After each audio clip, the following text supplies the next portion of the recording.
വിഭൂതിഭൂഷൺ ബന്ദോപാധ്യായയുടെ പതേർ പഞ്ചാലി കേവലം ഒരു ദരിദ്ര കുടുംബത്തിന്റെ കഥയല്ല, മറിച്ച് മനുഷ്യ ജീവിതവും പ്രകൃതിയും തമ്മിലുള്ള അവിഭാജ്യമായ ബന്ധത്തിന്റെ ആഴമേറിയ അടയാളപ്പെടുത്തലാണ്. ഈ കൃതി പുലർത്തുന്ന വിട്ടുവീഴ്ചയില്ലാത്ത സത്യസന്ധതയാണ് ഇതിനെ ഒരു വിശ്വോത്തര ക്ലാസിക്കായി നിലനിർത്തുന്നത്. ദാരിദ്ര്യത്തെ മഹത്വവൽക്കരിക്കുകയോ അമിതമായ സഹതാപം ഉണർത്തുകയോ ചെയ്യുന്നതിന് പകരം കഠിനമായ സാഹചര്യങ്ങൾക്കിടയിലും മനുഷ്യൻ കണ്ടെത്തുന്ന കുഞ്ഞു സന്തോഷങ്ങളെയും അവരുടെ അതിജീവനത്തെയുമാണ് ഇത് അടയാളപ്പെടുത്തുന്നത്. അബുവും ദുർഗയും റെയിൽവേ ട്രാക്കിന് അപ്പുറത്തുള്ള ഒരു ലോകത്തെക്കുറിച്ച് സ്വപ്നം കാണുന്നതും കാറ്റിൽ വീഴുന്ന മാമ്പഴങ്ങൾ പെറുക്കുന്നതുമെല്ലാം ജീവിതത്തോടുള്ള അടങ്ങാത്ത അഭിനിവേശത്തിന്റെ പ്രതീകങ്ങളാണ്. പ്രകൃതി ഈ കൃതിയിൽ ഒരു നിശബ്ദ കഥാപാത്രമായിട്ട് നിലകൊള്ളുന്നു. ദുർഗയുടെ മരണം പ്രകൃതിയുടെ ഒരു സ്വാഭാവികമായ പരിണാമം പോലെ തോന്നിപ്പിക്കുമ്പോഴും അത് വായനക്കാരനിൽ വലിയൊരു ശൂന്യത ബാക്കി വെക്കുന്നുണ്ട്.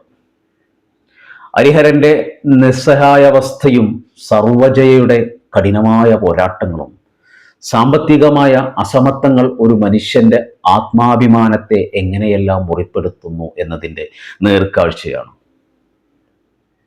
ലളിതമായ ഭാഷയിൽ മനുഷ്യാനുഭവങ്ങളുടെ സങ്കീർണതകളെ ഇത്രത്തോളം മനോഹരമായിട്ട് ആവിഷ്കരിച്ച മറ്റൊരു കൃതി അപൂർവമാണ്, ഒരുപക്ഷെ ലോക സാഹിത്യത്തിൽ പോലും. ഈ ജീവിത യാത്രയുടെ ആകെത്തുക എന്നത് നിതാന്തമായ ഒരു മുന്നേറ്റമാണ്. കൃതിയുടെ അവസാനം ഗ്രാമത്തിന്റെ അതിരുകൾ കടന്ന് അബു പുതിയൊരു ലോകത്തേക്ക് കാലെടുത്ത് വെക്കുമ്പോൾ എഴുത്തുകാരൻ നൽകുന്ന ആ ദർശനം ഏറെ ശ്രദ്ധേയമാണ്. പതേർ പഞ്ചാലിയിൽ അവസാന പേജിൽ നമുക്ക് ഇങ്ങനെ വായിക്കാം: ദിനരാത്രങ്ങൾ പിന്നിട്ട്, മതിലുകൾ പിന്നിട്ട്, മാസവും വർഷവും മന്വന്തരവും മഹായുഗങ്ങളും പിന്നിട്ട് ആ വഴി മുന്നോട്ട് പോവുകയാണ്.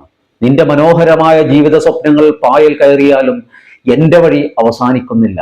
അത് നീളുകയാണ്, വീണ്ടും വീണ്ടും നീളുകയാണ്. ഒരിക്കലും നിലക്കാത്ത അതിൻ്റെ വീണാനാദം അനന്തമായ കാലവും അപാരമായ ആകാശവും മാത്രമേ കേൾക്കുന്നുള്ളൂ. ഈ വഴിയിലൂടെയും വിചിത്രവും ആനന്ദകരവുമായ യാത്രക്കായി ആർക്കും കാണാനാകാത്ത വിജയത്തിലകം തിരുനെറ്റിയിൽ തൊടുവിച്ചാണ് ഞാൻ നിന്നെ വീട്ടിൽ നിന്നും ഇറക്കിക്കൊണ്ടു പോകുന്നത്. വരൂ, നമുക്ക് മുന്നോട്ട് പോകാൻ. അവസാനിക്കാത്ത ഈ പാതയുടെ പാട്ട്, song of the little road, ഓരോ മനുഷ്യന്റെയും ജീവിതയാത്രയെയാണ് പ്രതിനിധീകരിക്കുന്നത്.